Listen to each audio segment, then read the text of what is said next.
tivemos a oportunidade, o privilégio de bendizer o nome do nosso Deus por tudo aquilo que Ele é. Já nos achegamos na Sua presença nesse momento aqui para adorá-lo, para bendizê-lo.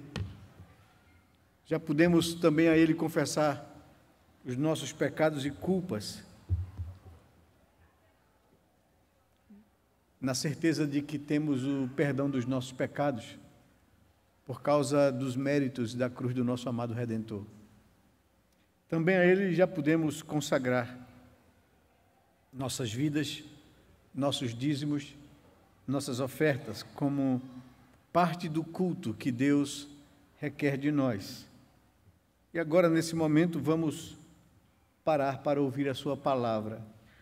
Nossa oração e desejo é que o Senhor use de misericórdia para com nossas vidas, que o Seu Espírito Santo fale ao nosso coração, que ao abrirmos a Sua palavra, não ouçamos a voz de um homem, mas a exposição clara, simples e fiel da palavra do Senhor. Hoje somos bem poucas pessoas. A crise que o nosso país atravessa requer de nós muita oração e temor a Deus, nos colocar diante do Senhor, para que Ele, de fato, transforme a nossa história enquanto país, enquanto sociedade, enquanto nação. Que Ele, que é o Deus justo, julgue a corrupção em nosso país, a imoralidade em nosso país, a rebelião contra Ele que existe em nosso país. Que o Senhor tenha misericórdia do seu povo, que o Senhor derrame do seu Espírito sobre nossa nação e mude de uma vez por todas a cara do nosso país.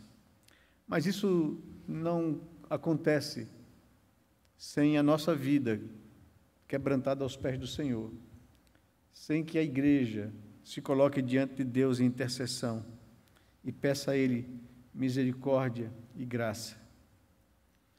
Que Deus possa nos abençoar, que Deus possa nos fazer uma nação diferente, onde o nome dEle é honrado e glorificado, coisa que nunca vimos no nosso meio nesses 500 anos de história. Vamos abrir a palavra de Deus, meus irmãos, na carta do apóstolo Paulo à igreja em Filipos. Carta de Paulo aos Filipenses, capítulo 2, versos 19 a 30.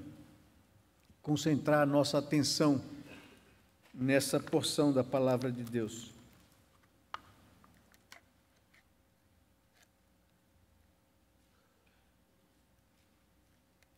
Domingo passado tivemos aqui pregando em nosso púlpito o pastor Sinésio Lira, um homem que tem servido a Deus durante toda a sua vida, 80 anos de idade, 60 anos de ministério de vida acadêmica, servindo ao Senhor. E ele disse que, como um pastor que visita, que vem de fora, ele tinha uma palavra de consolo, enquanto a palavra de instrução, de doutrinação da igreja é responsabilidade dos pastores locais, e isso é verdade. Eu gostaria de instruir a igreja hoje, usando a carta de Paulo aos Filipenses, para nos orientar de como devemos viver e como devemos acolher aqueles que trabalham em nosso meio, aqueles que dedicam a sua vida ao serviço do Senhor. Isso quer dizer, cada um de nós deveríamos fazer isso, mas estamos pensando naqueles que oficialmente são separados para esse fim. Filipenses capítulo 2, ouçamos com atenção a leitura desse texto da palavra de Deus. Verso 19 ao 30 diz assim: Espero, porém, no Senhor Jesus, mandar-vos Timóteo, o mais breve possível, a fim de que eu me sinta animado também, tendo conhecimento da vossa situação. Porque a ninguém tenho de igual sentimento, que sinceramente cuide dos vossos interesses. pois todos eles buscam o que é seu próprio, não o que é de Cristo Jesus. E conheceis o seu caráter provado, pois serviu ao Evangelho junto comigo como filho ao Pai. Este, com efeito, é quem espero enviar, tão logo tenha eu visto a minha situação. E estou persuadido no Senhor, de que também eu mesmo brevemente irei. Julguei, todavia, necessário mandar até vós Epafrodito, por um lado, meu irmão, cooperador e companheiro de lutas, e por outro lado, vosso mensageiro e vosso auxiliar nas minhas necessidades, visto que ele tinha saudade de todos vós, e estava angustiado porque ouvistes que adoeceu. Com efeito, adoeceu mortalmente. Deus, porém, se compadeceu dele, e não somente dele, mas também de mim, para que eu não tivesse tristeza sobre tristeza. Por isso, tanto mais me apresso em mandá-lo, para que, vendo-o novamente, vos alegreis e eu tenha menos tristeza. Recebei-o, pois, no Senhor, com toda alegria, e honrai sempre a homens como esse, visto que, por causa da obra de Cristo, chegou ele às portas da morte e se dispôs a dar a própria vida para suprir a vossa carência de socorro para comigo. Vamos orar ao Senhor mais uma vez, nos colocando diante do nosso Deus. Pai bendito, louvamos o Teu nome pelo privilégio que o Senhor nos concedeu de estar em Tua presença como corpo de Cristo, como igreja do Senhor. Nesse dia que o Senhor separou para o culto solene que deve ser prestado ao Senhor por Tua igreja. Nesse dia que celebramos a vitória do nosso amado Redentor sobre a morte. No dia da ressurreição, no dia da vitória do Cordeiro, o nosso amado Senhor e Salvador. É a Ti, Jesus, que rendemos toda a nossa honra e glória. É por causa do Teu nome que estamos aqui. É para bendizer-te, Senhor, para Te render graças, para reconhecer que Tu és o nosso Deus, Deus amado e cheio de misericórdia para com nossas vidas. Queremos abrir os nossos lábios para Te adorar, cantar os Teus louvores, ouvir a Tua palavra, render ao Senhor as nossas orações, confessar ao Senhor a nossa incapacidade de fielmente cumprir a Tua palavra, clamar ao Senhor por misericórdia e perdão. E certos desse perdão, por causa dos méritos da cruz do Teu Filho, nós abrimos a nossa boca para Te bendizer e cantar os Teus louvores. Também consagramos ao Senhor nossas vidas, nossos bens, reconhecemos que todas as coisas que temos provêm da Tua boa mão.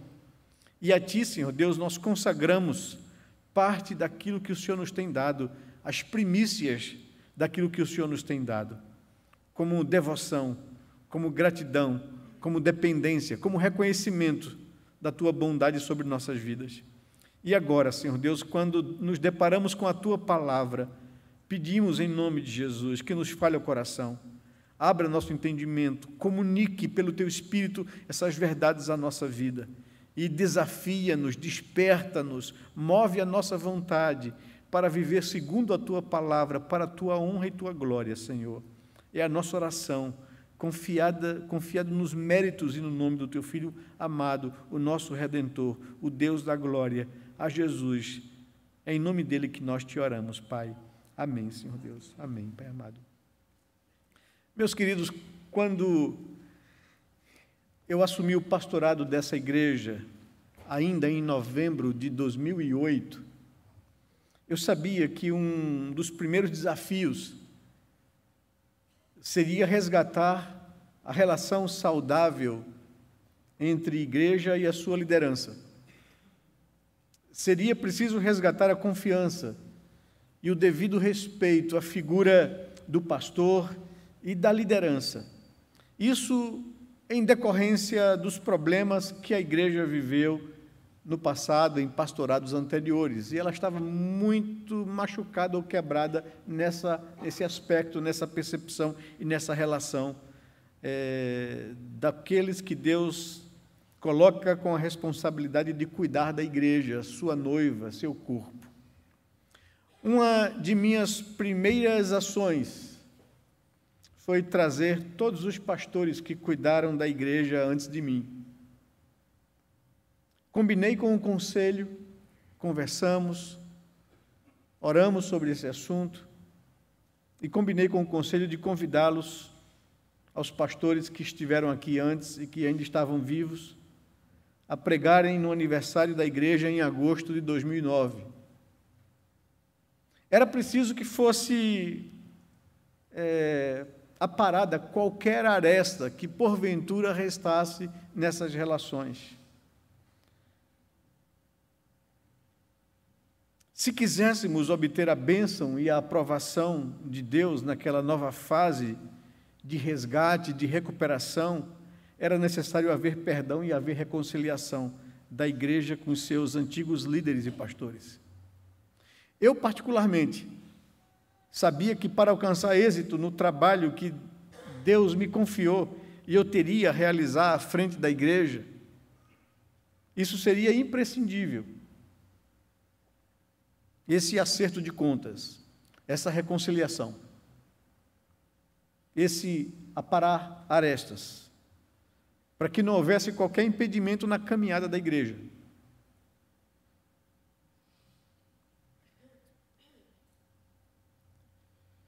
Se não fosse isso, eu sabia que todo o trabalho e esforço seria inútil e vão, porque não teria a bênção de Deus. O resultado foi gracioso. Lembro que tivemos os pastores aqui. 3 pastores antigos estiveram aqui, um não pôde vir, e um era o pastor Augustus. Talvez com esse não houvesse nenhum problema maior. Mas trouxemos o pastor Lutero, que não tinha problemas, mas na época saiu muito ferido. Trouxemos o pastor Robério, trouxemos o pastor Jader, para nos pregar e nos trazer a palavra de Deus. E foi um momento muito bom, muito gostoso. Quando se havia algum problema no passado, ali foi resolvido com o conselho, com a igreja, e foi um momento de festa e de gratidão a Deus. Podemos continuar a caminhar para aquilo para o qual nós fomos eleitos pela igreja. Eu procurei estimular a igreja a reconhecer e a honrar os pastores que se destacaram no serviço da igreja. O reverendo Lutero, que veio e nos deu a graça de pastorear conosco aqui durante 4 anos, na equipe pastoral, mas, especialmente, procurei honrar o reverendo Benedito Matos, que, inclusive, já havia sido honrado por essa igreja com o título de pastor emérito da igreja. Dedicou 28 anos de sua vida ao pastorado e ao cuidado dessa igreja. Por qual razão se faz isso? Por qual razão deve-se honrar os pastores? Por qual razão deve haver reconhecimento da igreja, que são homens de Deus e que dedicam as suas vidas ao serviço de Deus e da causa do reino? Por que conceder honra a alguém?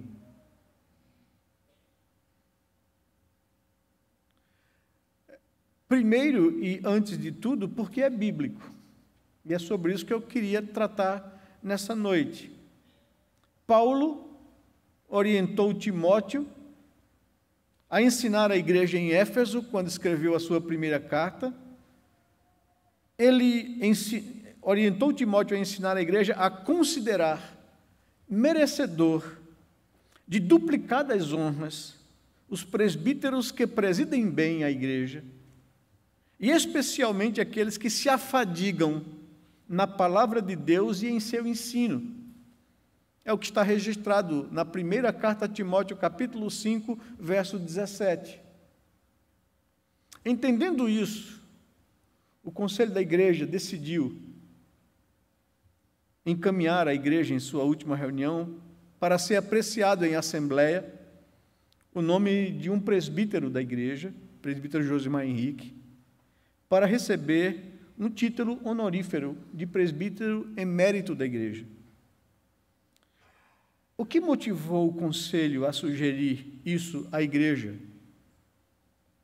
O que motivou o conselho é o reconhecimento da dedicação com que o mesmo vem servindo a igreja durante mais de 30 anos ininterruptos, como presbítero da igreja. E o que é emerência? O que é isso? Não é a aposentadoria de alguém, definitivamente não. Isso nós chamamos de jubilação. Jubilação é alguma coisa que se dá a alguém o direito de descansar depois de um longo tempo de serviço. Mas a emerência não é isso. A emerência não é uma aposentadoria. É um título de honra ou de reconhecimento a alguém que dedicou a sua vida ao serviço de Deus. A emerência, dizem os dicionários, é um título de reconhecimento e honra conferido a pessoas que se destacaram em suas atividades acadêmicas ou religiosas e que desenvolveram suas funções durante longos anos com singularidade. E, por isso, lhe é conferido a honra de poderem continuar suas atividades por terem marcada experiência e prestígio. É isso que os dicionários definem o que é um título de emerência dado a alguém. Nas faculdades ou na academia americana, onde não há faculdades públicas, são todas privadas, e quando uma pessoa serve e desenvolve uma área de conhecimento, de pesquisa durante muitos anos, a faculdade, o seu conselho deliberativo pode conceder a um acadêmico o título de professor emérito ou doutor emérito da escola. Isso implica numa honra. E qual é a honra? Isso na América, aqui não. A honra de que essa pessoa, ao se aposentar, vai receber o salário que ele recebia enquanto em atividade. Isso na América. O título de emerência na América significa essa honra, a um pastor que dedicou muito tempo, a um acadêmico que dedicou muito tempo ao serviço. Na igreja não é assim. O emérito não vai receber salário, mas recebe reconhecimento, recebe a gratidão de uma igreja que percebe que aquela pessoa se destacou no serviço de Deus de forma sacrificial, de forma contínua, por longos anos. Como sempre eu tenho feito nessas questões de decisões de assembleia, em escolher oficiais, pastores, presbíteros, diáconos, e como isso é uma prerrogativa da assembleia da igreja, o conselho não pode conceder esse título a um pastor, nem a um oficial, quer seja ele presbítero ou diácono. Quem concede esse título é a igreja. É a igreja quem reconhece isso.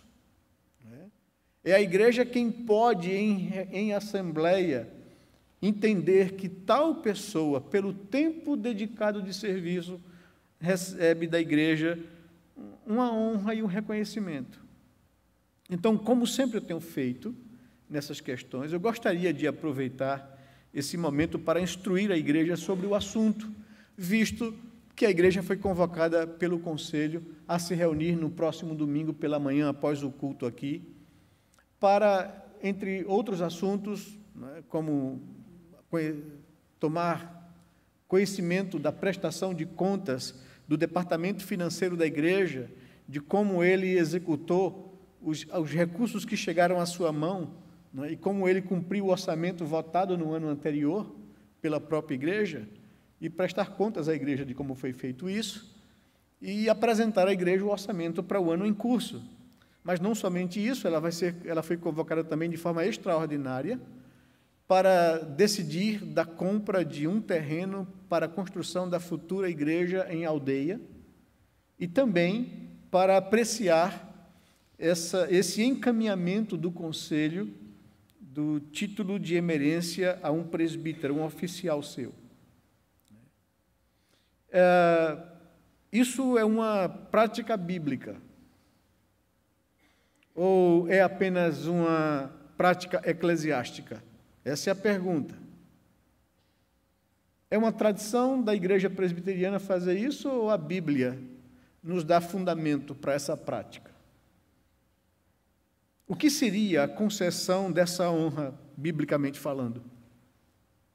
Honrar é dar a alguém o devido reconhecimento pelo trabalho feito com dedicação, com sacrifício, com esmero.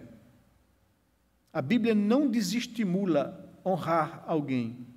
Ela reprova o indivíduo querer buscar honra para si.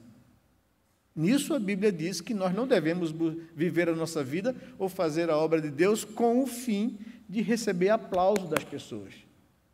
Mas a Bíblia diz que a igreja deve reconhecer aqueles que dedicam a sua vida e se afadigam no trabalho de Deus. Paulo escreveu a carta aos Filipenses para agradecer a essa igreja por ter renovado para com ele o cuidado e ter enviado mais uma vez uma oferta para o sustento necessário para o seu ministério. Vejam o capítulo 4, por favor, da carta comigo, no verso 10. Quando ele diz, é a razão da carta que ele escreve aos Filipenses, ele diz: alegrei-me sobremaneira no Senhor, porque agora, uma vez mais, renovastes a meu favor o vosso cuidado, o qual também já tinhais antes, mas vos faltava oportunidade. Veja o verso 16. Porque até para Tessalônica, quando eu estava lá, mandaste não somente uma vez, mas duas, o bastante para as minhas necessidades. Veja o verso 18 e 19. Recebi tudo, e tenho abundância.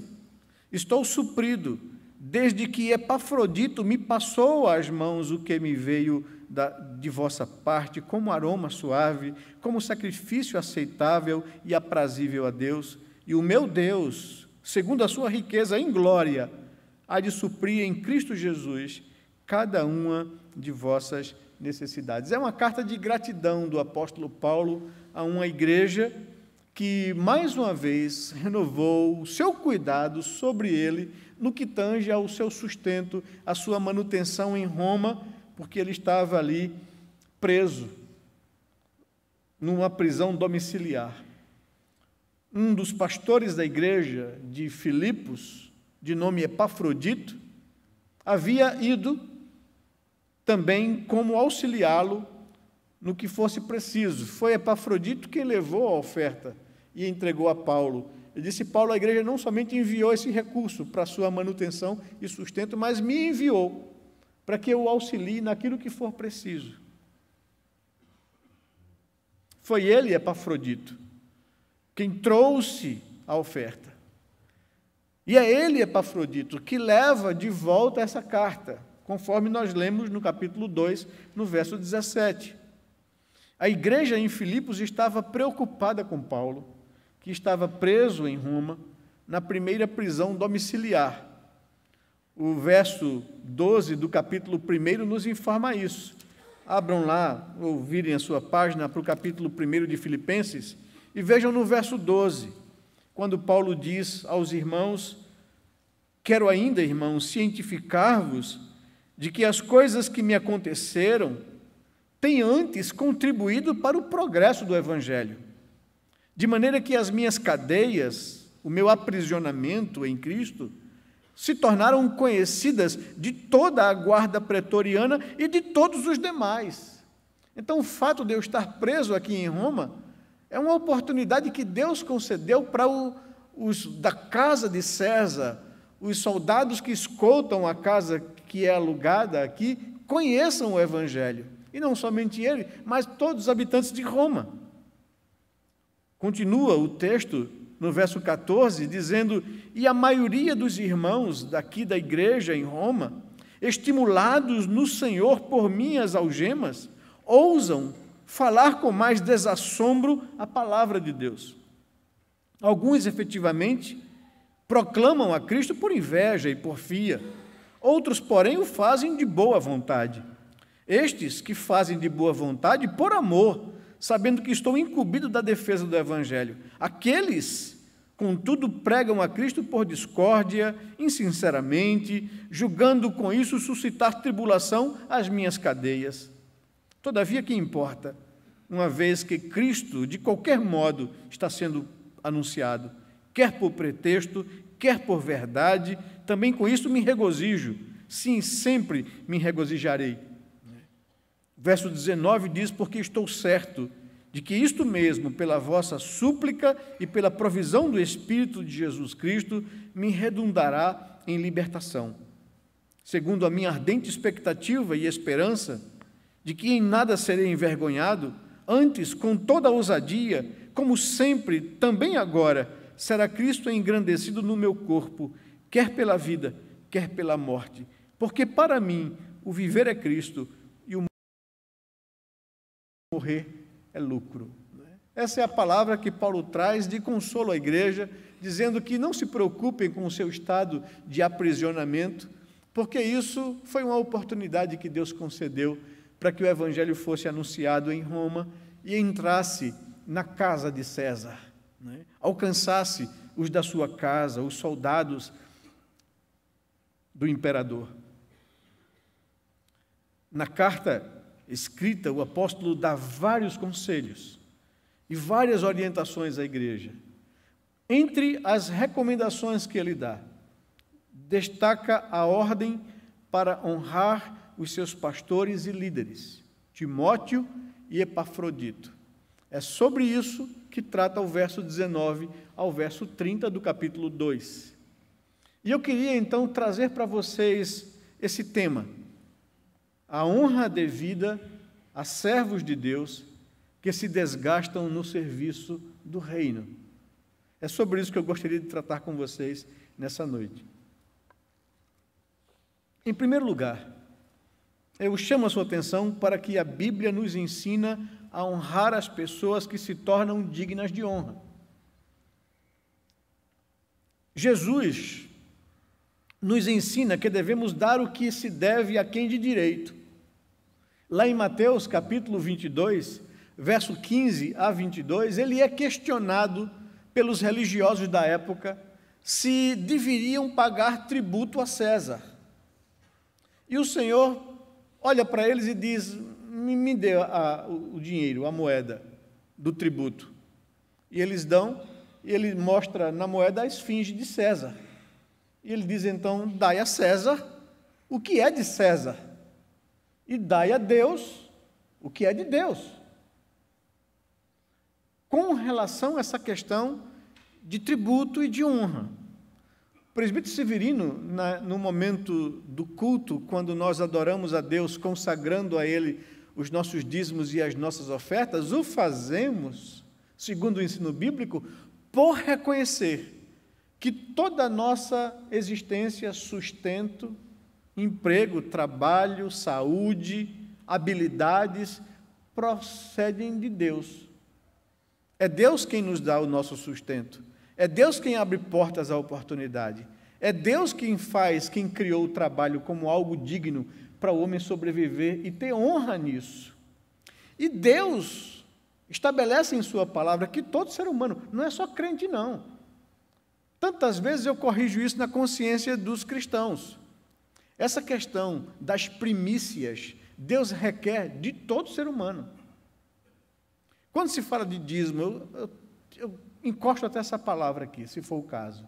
Mas o que a Bíblia diz é que de toda a renda que eu consegui com o meu trabalho, fruto das oportunidades e da saúde e da habilidade que Deus me concede para poder produzir e viver de forma digna, o melhor daquilo deveria ser separado e dedicado a Deus. É isso que ele chama das primícias. É o melhor da minha renda. Provérbios diz isso. Honra a Deus com o melhor da tua renda, com as primícias da tua renda. E aqui vem os fariseus colocar Jesus em teste, em prova, dizer se era lícito conceder a Deus a 10ª parte daquilo que Ele me concede, dedicando a Ele como consagração a Ele e ao serviço do reino dEle aquela parte, e a Bíblia diz que essa parte não é minha, e usar disso, ou meter a mão nisso, ou reter de dar isso a Deus, é roubá-lo. Malaquias capítulo 3, versículo 10. Os profetas acusam o povo de Israel de estar roubando a Deus. Porque ao invés de reconhecer a sua soberania e reconhecer a sua bondade em conceder a mim saúde, capacidade, inteligência e oportunidade de trabalhar para viver uma vida digna, ele diz, da mesma forma, você deve consagrar a mim as primícias disso, o melhor da tua renda, a 10ª parte, em reconhecimento que eu sou o teu Deus e te sustento. E Deus diz, isso não é uma opção, isso é um mandamento, para que o homem reconheça que Deus é o autor da vida, que Deus é o meu mantenedor. E lançar mão disso, ou reter isso, ou administrar isso, conforme eu queira, é roubar a Deus, Malaquias capítulo 3, versículo 10. E então eles chegam para Jesus, testando Jesus, e diz, é lícito pagar tributo a César, em vez de honrar a Deus? E Jesus ensina para eles que eles devem dar o que é devido a quem de direito. Qual é a moeda do tributo? Tem a esfinge de quem? De César. Então dê a César o que é de César. E dê a Deus o que é de Deus. O apóstolo Pedro, seguindo o mesmo exemplo, replica esse ensino ao afirmar na sua primeira carta, no capítulo 2, verso 17, tratai a todos com respeito, diz Pedro, amai os irmãos, temei a Deus, honrai ao rei. Pedro está replicando o ensino de Jesus, dê a quem devido, se respeito, respeito, se amor, amor, se honra, honra, se temor, temor. O apóstolo Paulo ensina os cristãos a dar o que é devido a cada grupo de autoridade. Em Romanos capítulo 13, verso 10, ele diz, dai a cada um o que lhe é devido. A quem tributo, tributo. A quem imposto, imposto. A quem respeito, respeito. A quem honra, honra. Então, a cada grupo de pessoas, dê o que lhe é devido. E também, falando sobre as autoridades eclesiásticas, ele diz que devem ser considerados merecedores de dobradas honras os presbíteros que presidem bem, especialmente os que se afadigam no ensino da palavra de Deus. 1 Timóteo capítulo 5, verso 17. Então, a Bíblia nunca reprovou ou nunca condenou o reconhecimento de honra a quem devido. Então, é isso que a palavra de Deus nos ensina. Observe que a Bíblia não manda que você bajule pessoas, e sim que conceda o que lhe é devido a cada um dos grupos apresentados nos textos citados.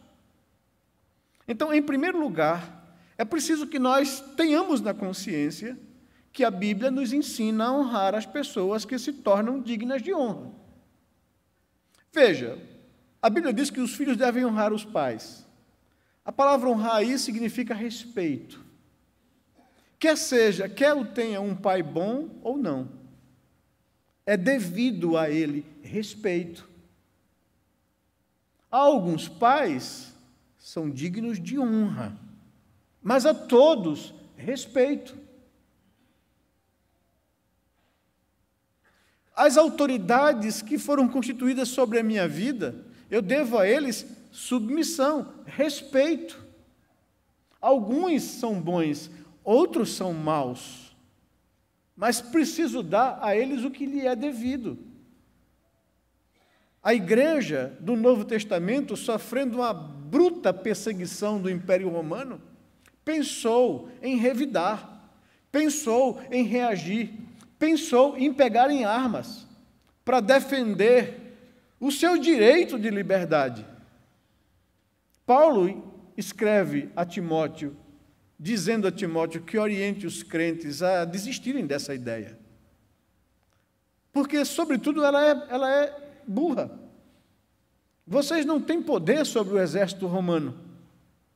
Vocês não foram treinados para ser soldados.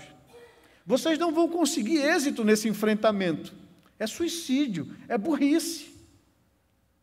E vocês têm uma arma maior do que a espada, a oração.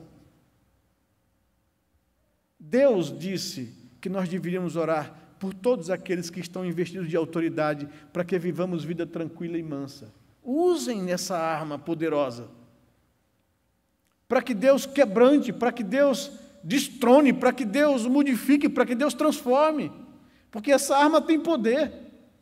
Em vez de querer pegar a espada para fazer justiça com as mãos.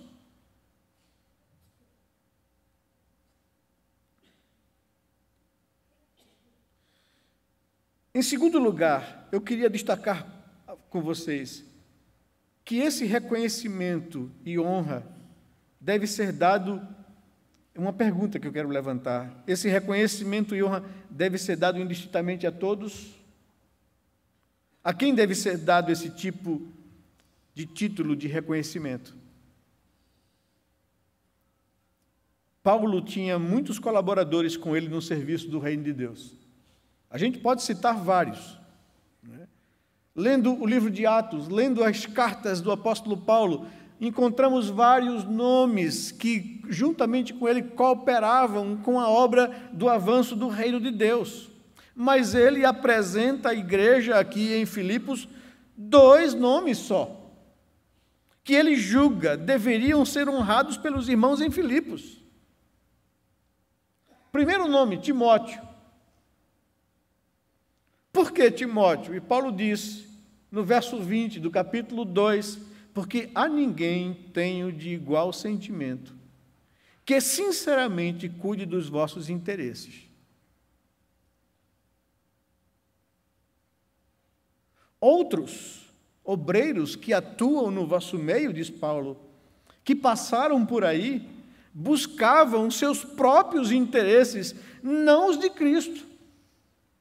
Verso 21 do capítulo 2. Também, diz Paulo, a igreja conhecia o caráter de Timóteo provado, pois serviu ao evangelho junto comigo, como filho ao pai. Então, por que eu estou apresentando Timóteo para que vocês o honrem? Porque ele não é igual aos outros obreiros que passaram por aí no vosso meio. Eu fico com vergonha todas as vezes que abro o Face e vejo um colega meu de ministério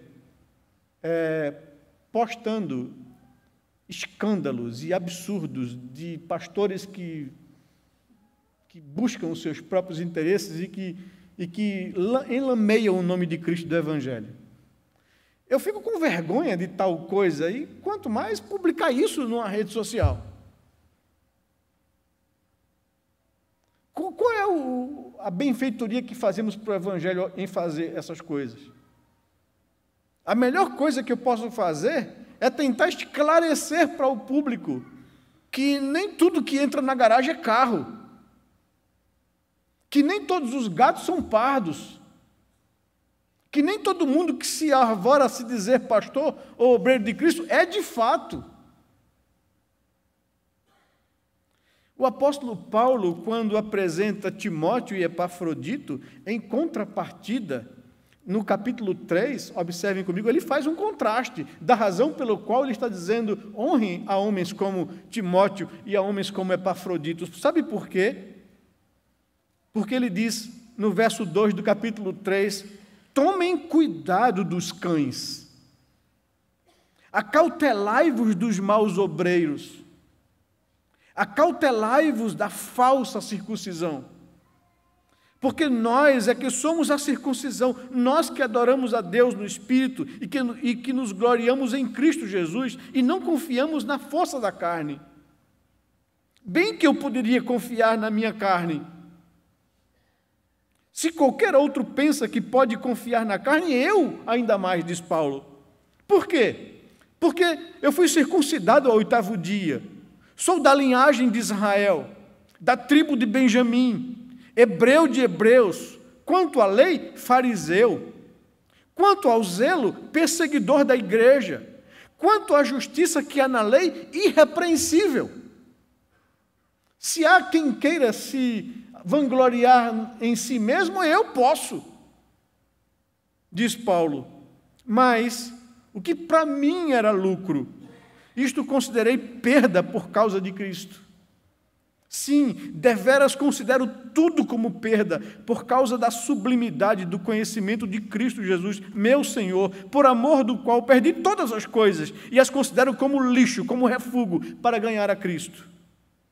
E ser achado nele, não tenho justiça própria, que procede de lei, senão a que é mediante a fé em Cristo. A justiça que procede de Deus, baseada na fé, para o conhecer e o poder da sua ressurreição e a comunhão dos seus sofrimentos, conformando-me com ele na sua morte, para que, de algum modo, alcance a ressurreição dentre os mortos. Paulo faz um contraste entre aqueles dois homens que ele está dizendo à igreja, honre esses homens, e aqueles falsos profetas, falsos pastores, que enlameiam o evangelho, que não vivem para a causa de Cristo, e sim para os seus próprios interesses pessoais particulares. E eu, quando, orando e conversando com pastores, durante bom tempo fui professor do seminário, se era uma coisa que eu dizia aos alunos, é que vocês não estão aqui se preparando para fazer da igreja um trampolim para os seus sonhos pessoais de ministério pastoral. Você não pode usar a igreja como um projeto para que você se projetar no ministério. Você foi chamado para servir a igreja de Cristo e não para ser servido dela.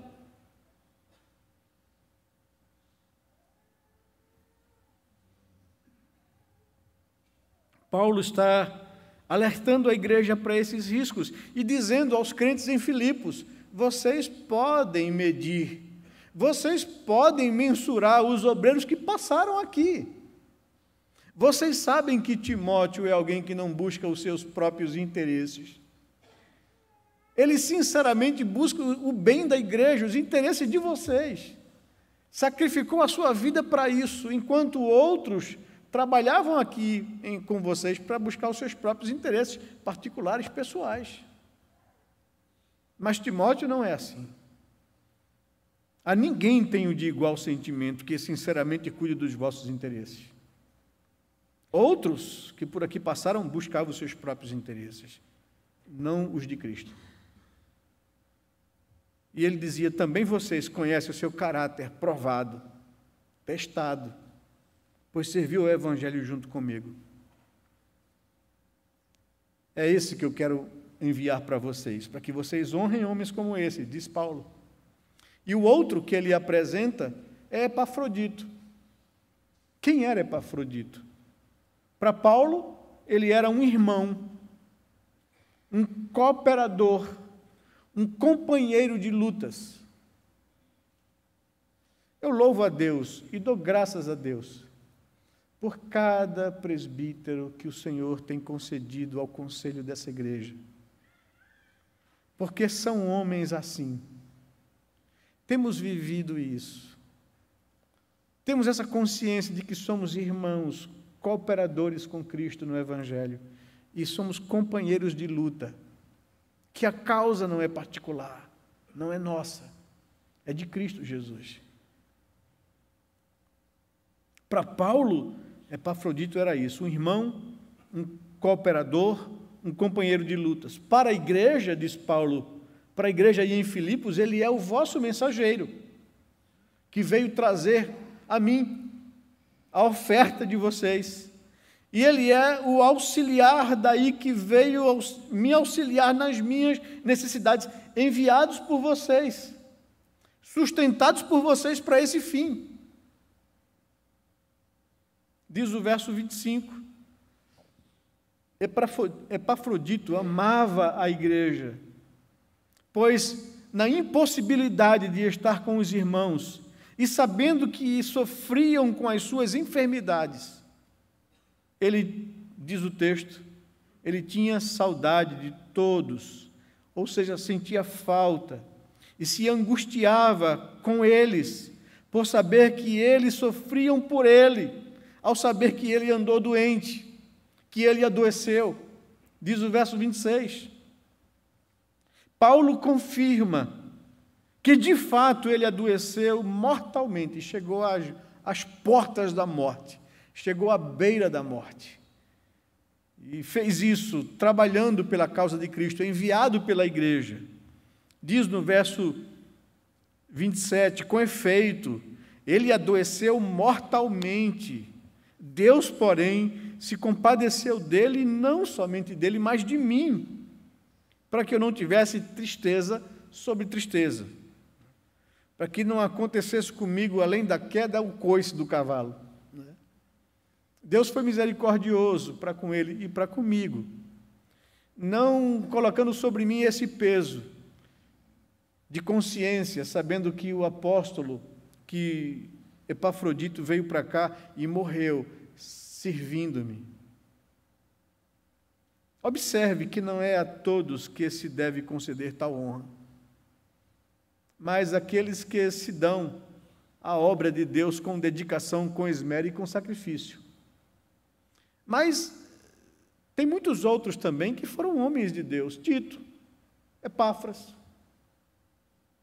tantos outros homens de Deus, mas Paulo está dizendo aqui, a igreja de Filipos, esses dois deveriam ser acolhidos e honrados por vocês.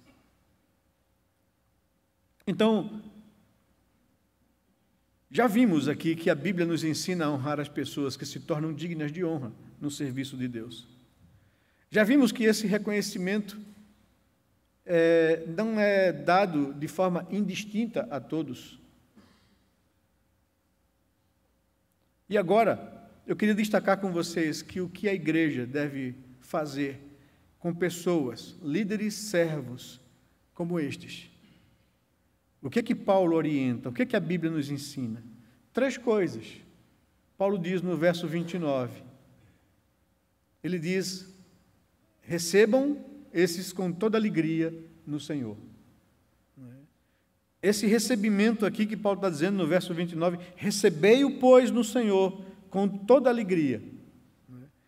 Acolha essas pessoas. Esses dias estava conversando com um colega pastor, que veio falar comigo, abrir um pouco o coração das angústias que ele está vivendo, por algumas dificuldades que ele está enfrentando com pessoas na igreja dele, e como ele tem com o coração pesado sobre isso. E como a igreja costuma, às vezes, se cansar dos seus pastores. E não honram os pastores que dedicam a sua vida à igreja, que se desgastam pela igreja. E acham assim, não, já está passando muito tempo, está cansado, vamos trocar de pastor. Olha, deixa eu lhe falar com muita sinceridade, às vezes as igrejas são infantis nisso. Como é difícil hoje em dia você encontrar homens sérios, fiéis à palavra de Deus, que se dedicam a isso, por amor a Cristo e não por interesses próprios. O tempo não mudou, continua da mesma forma como Paulo consegue detectar. E por isso Paulo está dizendo, olha, acolham, recebam com alegria, estimule, apoiem os seus pastores, para que eles façam o trabalho de Deus com alegria e não com gemido, porque isso não é proveitoso a vocês, diz o escritor de Hebreus. Receba-os com toda alegria no Senhor, a homens como esse, diz Paulo. Em segundo lugar, no próprio verso 29, além de recebê-los, de acolhê-los, de tê-los com vocês, honrai sempre a homens como esse. Honrar sempre a homens como esse. Eu fico brincando às vezes, dizendo assim, eu aprendi isso na minha vida pastoral, na minha vida com Deus. Reverendo Francisco Leonardo sempre nos aconselhava, enquanto professor e reitor do seminário, dizendo para a gente, olha, tenham muito cuidado quando vocês chegam numa igreja para pastoreá-la. Vocês não são os primeiros pastores a cuidar daquela igreja, nem serão os últimos. Não chegue destruindo o trabalho de quem veio antes de você, não chegue atirando pedras. Você não é perfeito, não existe pastor perfeito. A gente sempre vai deixar buracos, por uma questão simples. Deus nos concede dons diferentes e nós vamos trabalhar melhor numa área do que noutra. Não tem como, não dá para comparar pastor com pastor. Porque o pastor fulano é excelente em umas áreas, porque Deus lhes concedeu dons para trabalhar ali. E tem outras áreas que ele não tem tanta habilidade, porque não recebeu de Deus habilidades ou dons para aquela outra área. Então, sempre vai ter brecha, sempre vai ter coisas a trabalhar. E quando Deus traz um outro pastor para trabalhar na igreja, geralmente Deus traz alguém que tenha uma habilidade de trabalhar onde o outro não foi excelente. Então, quando um pastor chega na igreja, ele vai perceber isso. E ele tem que ser um homem justo, correto e prudente para dizer, puxa vida, nessa área da igreja está excelente, o pastor cuidou muito bem disso, mas ali falta melhorar alguma coisa, né? Mas não chegue destruindo o trabalho de ninguém. Você não é o primeiro pastor e nem será o último. Então, quer ser honrado? Honre quem passou antes de você, né? Eu digo assim, eu sou esperto, né? Eu preciso honrar os pastores que vieram antes de mim, para eu também ser honrado. Eu preciso ensinar a igreja a honrar, para eu também ser honrado, né? Porque se eu malhar os outros, eu vou ser malhado também.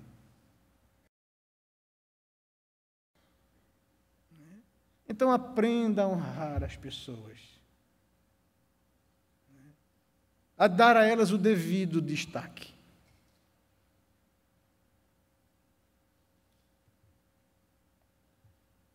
A palavra de Deus nos ensina isso. Receba, igreja, homens que dedicam as suas vidas ao trabalho de Deus. Honrem sempre essas pessoas. E, em terceiro lugar, por que eles deveriam ser acolhidos e honrados? E Paulo nos diz no verso 30, por causa da obra de Cristo. Visto que por causa do cuidado com a igreja de Cristo, eles chegaram às portas da morte. E, apesar da ameaça de morte, se dispuseram a dar a própria vida para suprir as carências e necessidades da igreja. Por isso são homens que deviam ser acolhidos por vocês e honrados por vocês. Porque, por causa de Cristo e da obra de Cristo, chegaram às portas da morte e foram ameaçados. Foram adoecidos, foram desgastados pelo ministério. E não abriram mão disso, se dispuseram a dar a própria vida para suprir a vossa carência de socorro para comigo. Por isso, recebam, acolham e honrem a pessoas assim. Conclusão, aqui chegamos após colocar isso para vocês. A quem deve ser dado honras? A quem deve ser dado um título de emerência, um reconhecimento de dedicação e de trabalho? Quais os critérios que devem ser observados? Perfeição cristã? Não, porque não tem ninguém perfeito. Não é isso que está em jogo, porque aí você ia dar um título de santo a alguém, né? Não é isso que está em jogo, né?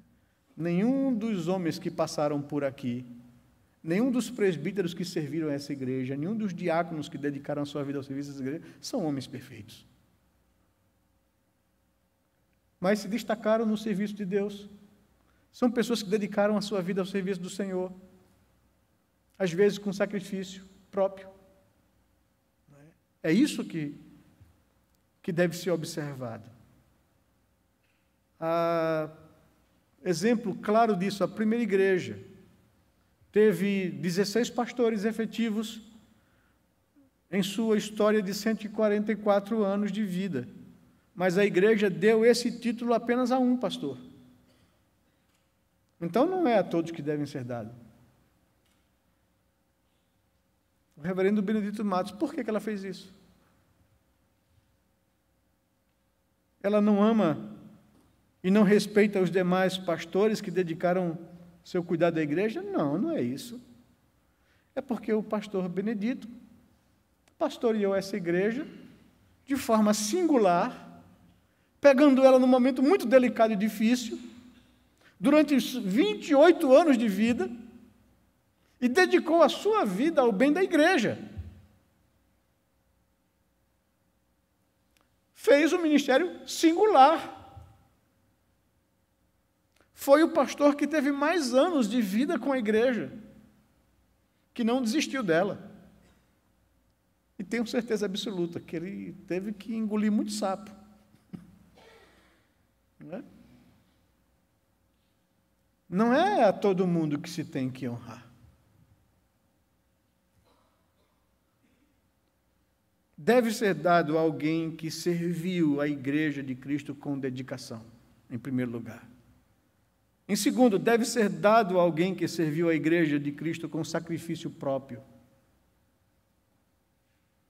que não buscou o seu interesse particular, mas o da igreja. Deve ser dado a alguém que serviu a igreja de Cristo por toda uma vida.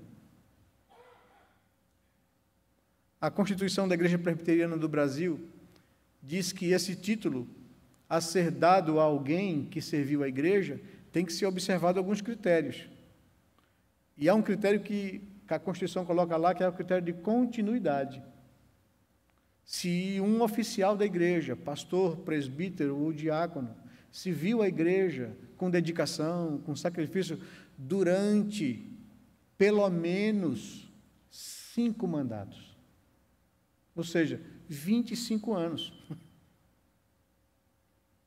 É por isso que nem todos cabem ou se encaixam na possibilidade de receber esse reconhecimento. Porque eu quero dizer assim, dedicou sua vida sacrificialmente por longo tempo. E por esta razão, aplicando aqui, o Conselho da Igreja entende que um homem como o presbítero Josimar, que já é presbítero dessa igreja há mais de 30 anos, ou seja, eu cheguei aqui para ser pastor auxiliar do pastor Augusto Nicodemos em 1988, né? Há 30 anos atrás. E Josimar Henrique já era presbítero.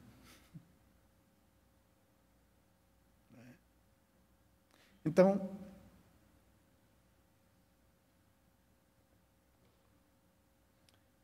e aplicação prática para a nossa vida? Todos nós devemos ter Cristo como nosso modelo de dedicação à causa de Deus. Ele deu a sua vida naquela cruz. Todos nós deveríamos ser estimulados a isso. Nenhum de nós deveríamos buscar honra, mas todos nós deveríamos ser honrados pelo nosso compromisso com Deus. A Bíblia diz aos pastores que eles não amem o dinheiro, porque ele é a raiz de todos os males, que não é pelo seu sustento que ele está no ministério, que ele depende de Deus e não da igreja. Mas a Bíblia diz à igreja para honrar os seus pastores e sustentá-los com dignidade. Eu digo assim que uma coisa é uma coisa e outra coisa é outra coisa. Não cabe aos pastores se preocupar com isso. Cabe à igreja se preocupar com isso. Não cabe ao crente querer honra pelo trabalho que executa, mas cabe à igreja reconhecer honra naqueles que dedicam a sua vida a Cristo e a Deus. É isso que a Bíblia nos ensina E é essa a orientação que eu gostaria de trazer à vida da igreja. Mas, todos nós temos como modelo Cristo Jesus. E todos nós temos a responsabilidade de dizer, como o apóstolo Paulo, a todas as pessoas que nos assistem no mundo, que nos observam no mundo: sede meus imitadores, assim como eu sou de Cristo. Isso não nos empresta nenhum tipo de vaidade ou orgulho, mas de responsabilidade. Porque todo crente deveria chamar para si essa responsabilidade. Eu estou nesse mundo e represento Deus aqui nesse mundo. Eu posso glorificar a Deus com a minha conduta, ou posso enlamear o nome do Evangelho, envergonhar o Evangelho com a minha conduta. Por isso eu preciso assumir a responsabilidade de viver uma vida da qual as pessoas vejam a luz de Cristo em mim. Que Deus nos abençoe. Que Deus derrame graça e favor sobre os nossos corações. Que a igreja, nesse próximo domingo, possa, instruída pela palavra de Deus, colocar os critérios bíblicos, para dizer se o que o conselho apresenta à igreja para ser apreciado é alguma coisa que deve ser de fato reconhecido. Nós entendemos que sim, pela dedicação e vida desse servo de Deus. Que Deus nos abençoe, que derrame sobre nós sua graça, seu favor, meus irmãos.